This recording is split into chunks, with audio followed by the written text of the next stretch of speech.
Just briefly on the possession and attachment, there is this element of the phenomenon that's known as the hitchhiker effect. What's his name? Dr. Kelleher, I believe, and the reporter, the famous reporter. They've written a book called Skinwalker in the Pentagon, I think, and they've done some lives on this as well. And they've coined a term, I believe they've coined it. It's called the hitchhiker or the hitchhiker effect, where what they're saying is whenever one comes into contact with the phenomenon or has an experience with a UFO or some sort of being, there is something that follows that person back home and not only affects them, but affects their family. It's almost like a contagion. And it really plays games and tricks and devastates the family, and it impacts the family in a very negative way for a very long time after, right? So it's almost like an attachment or a possession type of situation. uh, Kenneth Arnold, and I think this is an excerpt you can see from, or based on what they were discussing on the podcast. Kenneth Arnold was one of the first individuals to have a sighting, I believe, in the 40s, late 40s. And he was the one, once he reported a sighting, then this whole flying saucers thing and these taglines became very popular amongst mainstream media and news outlets at the time.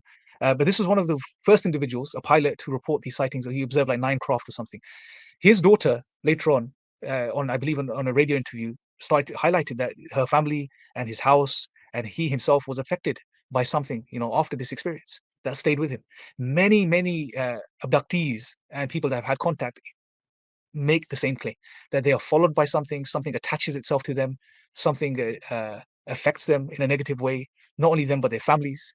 Dr. Kelleher even mentions it as it's like a contagion, so it spreads. So the person that's the contactee, when he comes into contact with another person, this seems to spread from person to person. And this is very interesting because we know of the possession and attachment phenomenon within Islam. And this is probably the most well recognized aspect of the jinn in our societies today, or at least in the minds of Muslims, the possession phenomenon, that the jinn possess. And then there are exorcisms that people, ruqya, that's carried out. And this is a particular narration from, or an ayah from Baqarah, chapter 2, verse 275. And it says, those who eat riba, usury, will not stand on the day of resurrection except like the standing of a person beaten by shaitan, Satan leading him to insanity. And this is one of the ayat that's quoted as an evidence for the possession phenomenon within Islam itself. I believe Ibn Taymiyyah himself quoted this particular ayah. So, this whole idea of attachment, being followed by jinn, being attacked by jinn, being possessed in one way or the other, or being led to believe one is possessed and led to insanity, because waswas can make you believe some very strange things based on your psychological disposition. This is there within Islam. And we're seeing something very similar amongst the UFO contactees, people that have experienced the UFO phenomenon. There's this hitchhiker effect, as I refer to it. Something gets attached to them, something follows them. They have visions and they have dreams and they get messages and all of this type of strange stuff, right? So again, another very clear parallel.